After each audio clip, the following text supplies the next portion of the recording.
श्री शिवाय नमस्तुभ्यम। मित्रों, आपका मेरे YouTube चैनल शिव महिमा में हार्दिक स्वागत है। आज मैं आपके लिए लेकर आई हूँ मल्लिकार्जुन और महाकाल नामक ज्योतिर्लिंगों के आविर्भाव की कथा तथा उनकी महिमा।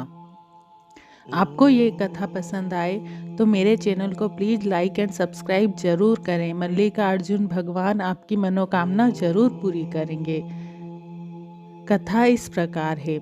सूत जी कहते हैं, महर्षियों, अब मैं मल्लिकार्जुन के प्रादुर्भाव का प्रसंग सुनाता हूँ, जिसे सुनकर बुद्धिमान पुरुष सब पापों से मुक्त हो जाता है। जब महाबली तारक शत्रु शिवापुत्र कुमार कार्तिकेय सारी पृथ्वी की परिक्रमा करके फिर कैलाश पर्वत पर आए और गणेश के विवाह आदि की बात सुनकर क्रौंच पर्वत पर चले गए, पार्वती और शिवजी के वहां जाकर अनुरोध करने पर भी नहीं लौटे तथा वहां से भी 12 कोस दूर चले गए। तब शिव और पार्वती ज्योतिर्मय स्वरूप धारण करके वहां प्रतिष्ठित हो गए। वे दोनों पुत्र स्नेह से आतुर हो पर्व के दिन अपने पुत्र कुमार को देखने के लिए उनके पास जाया करते हैं।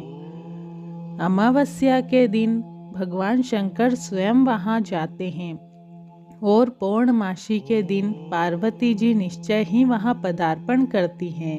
उसी दिन से लेकर भगवान शिव का मल्लिकार्जुन नामक एक लिंग तीनों लोकों में प्रसिद्ध हुआ। उसमें पार्वती और शिव दोनों की ज्योतियां प्रतिष्ठित हैं। मल्लिका का अर्थ पार्वती और अर्जुन शब्द शिव का वाचक है। उस लिंग का जो दर्शन करता है वह समस्त पापों से मुक्त हो जाता है और संपूर्ण अभीष्ट को प्राप्त कर लेता है, इसमें संशय नहीं है। इस प्रकार मल्लिकार्जुन नामक द्वितीय ज्योतिर्लिंग का वर्णन किया गया, जो दर्शन मात्र से लोगों के लिए सब प्रकार का सुख देने वाला बताया गया है। ऋषियों ने कहा, प्रभो, अब आप विशेष कृपा करके तीसरे ज्योतिर्लिंग का वर्णन कीजिए। सूत जी ने कहा, ब्राह्मणों में धन्य हूँ, कृतकृत्य हूँ, जो आप श्रीमानों का संग मुझे प्राप्त हुआ। साधु पुरुषों का संग निश्चय ही धन्य है। अतः मैं अपना सौभाग्य समझकर पापनाशिनी परम पावनी दिव्य कथा का वर्णन करता हूँ। तुम लोग आदर पूर्वक सुनो। अवंती नाम से प्रसिद्ध एक रमणीय नगरी है, जो समस्त देहधारियों को मोक्ष प्रदान करने वाली है। वह भगवान शिव को बहुत ही प्रिय, परम पुण्यमयी और लोक पावनी है। उस पुरी में एक श्रेष्ठ ब्राह्मण रहते थे, जो शुभ कर्म परायण, वेदों के स्वाध्याय में संलग्न तथा वैदिक कर्मों के अनुष्ठान में सदा तत्पर रहने वाले थे। वे घर में अग्नि की स्थापना करके प्रतिदिन अग्निहोत्र करते और शिव की पूजा में सदा तत्पर रहते थे। वे ब्राह्मण देवता प्रतिदिन पार्थिव शिवलिंग बनाकर उनकी पूजा किया करते थे। वैद प्रिय नामक वे ब्राह्मण देवता सम्यक ज्ञानार्जन में लगे रहते थे। इसलिए उन्होंने संपूर्ण कर्मों का फल पाकर वह सद्गति प्राप्त कर ली, जो संतों को ही सुलभ होती है। उनके शिव पूजा पारायण 4 तेजस्वी पुत्र थे, जो पिता माता से सद्गुणों में कम नहीं थे।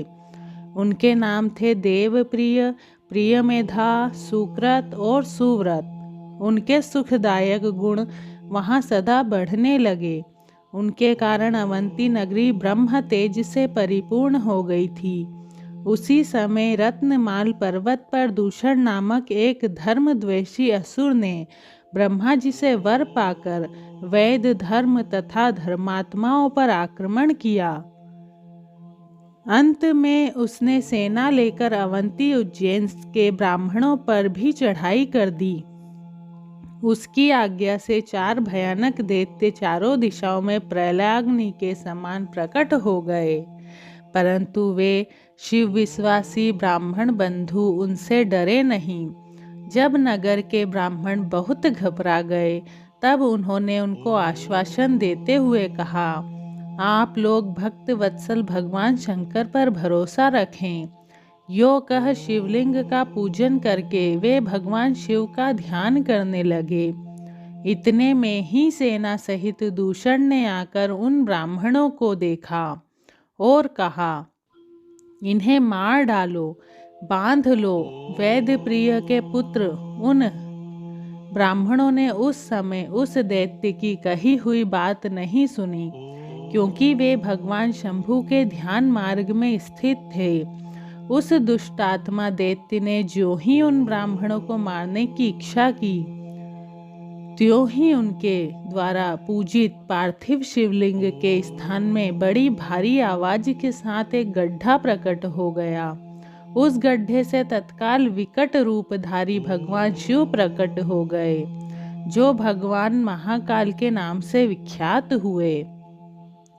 वे दुष्टों के विनाशक तथा सत्पुरुषों के आश्रयदाता हैं। उन्होंने उन दैत्यों से कहा, अरे खल, मैं तुझ जैसे दुष्टों के लिए महाकाल प्रकट हुआ हूँ। तुम इन ब्राह्मणों के निकट से दूर भाग जाओ।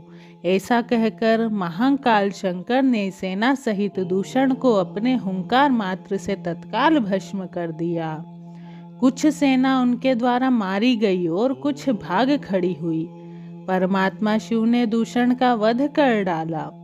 जैसे सूर्य को देखकर संपूर्ण अंधकार नष्ट हो जाता है, उसी प्रकार भगवान शिव को देखकर उसकी सारी सेना अदृश्य हो गई। देवताओं की दुदुम्बियां बज उठी और आकाश से फूलों की वर्षा होने लगी। उन ब्राह्मणों को आश्वासन दे सुप्रसन्न हुए स्वयं महाकाल महेश्वर शिव ने उनसे कहा, तुम लोग वर मांगो। उनकी यह बात सुनकर वे सब ब्राह्मण हाथ जोड़ भक्ति भाव से भली भांति प्रणाम करके नतमस्तक हो बोले। द्विजों ने कहा, महाकाल महादेव, दुष्टों को दंड देने वाले प्रभो शंभो, आप हमें संसार सागर से मोक्ष प्रदान करें। शिव, आप जन साधारण की रक्षा के लिए सदा यहीं रहें। प्रभो शंभो, अपना दर्शन करने वाले मनुष्यों का आप सदा ही उद्धार करें। सूत जी कहते हैं, महर्षियों, उनके ऐसा कहने पर उन्हें सदगति दे भगवान शिव अपने भक्तों की रक्षा के लिए उस परम सुंदर गड्ढे में स्थित हो गए। वे ब्राह्मण मोक्ष पा गए और वहां चारों ओर की एक एक कोस भूमि लिंग रूपी भगवान शिव का स्थल बन गई। वे शिव भूतल पर महाकालेश्वर के नाम से विख्यात हुए। ब्राह्मणों, उनका दर्शन करने से स्वप्न में भी कोई दुख नहीं होता। जिस जिस कामना को लेकर कोई उस लिंग की उपासना करता है, उसे वह अपना मनोरथ प्राप्त हो जाता है तथा परलोक में मोक्ष भी मिल जाता है। बोलो मल्लिकार्जुन भगवान और महाकाल भगवान की जय हो।